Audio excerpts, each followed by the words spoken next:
اور میں پہلے دن سے ہی کہہ رہا تھا کہ یہ سائفر کیس جھوٹ کا پلندہ ہے.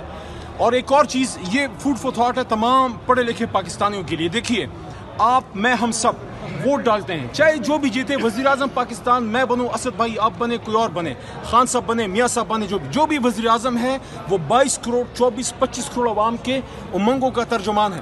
وزیر اعظم پاکستان جب اوتھ اٹھاتا ہے، جب حلف اٹھاتا ہے، آج اس کو آپ پڑھیے.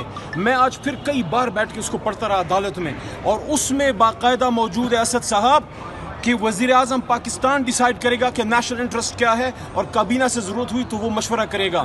ایک 18 یا 20 گریڈ کا سرکاری ملازم ڈیسائیڈ کرے گا کہ نیشنل انٹرسٹ کیا ہے. عمران خان صاحب نے مانا کہ نیشنل انٹرسٹ یہ ہے کہ بین الاقوامی سازش سے اس قوم کو آگاہ کیا جائے، اور کابینہ ہم سب وہاں موجود تھے. ہم نے فیصلہ کیا. کوئی اور کون ہوتا ہے؟ 25 کروڑ کی امنگوں کے ترجمان تو ہم لوگ تھے جنہوں نے فیصلہ کیا کہ بین الاقوامی سازش ہوئی ہے، بلڈ انٹرفیئرنس ہوئی ہے، اس پہ قوم کو آگاہ کریں. اور اسد صاحب اگر وہ غلط تھا آج تو عمران خان بری ہو گئے. لیکن سوال یہ ہے کہ عمران خان اور صرف شاہ محمود قریشی کو کیوں سنگل آؤٹ کیا گیا تھا؟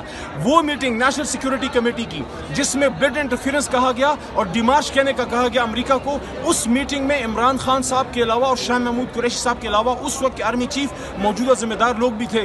ان پہ پھر کسی نے کیوں انگلی نہیں اٹھائی؟ کیا صرف عمران خان ذمہ دار تھے؟ وہ تو سارا کنسنسس سے ہوا تھا. اور ایک اور بہت امپورٹنٹ بات، اس کو پلیز چلائیے.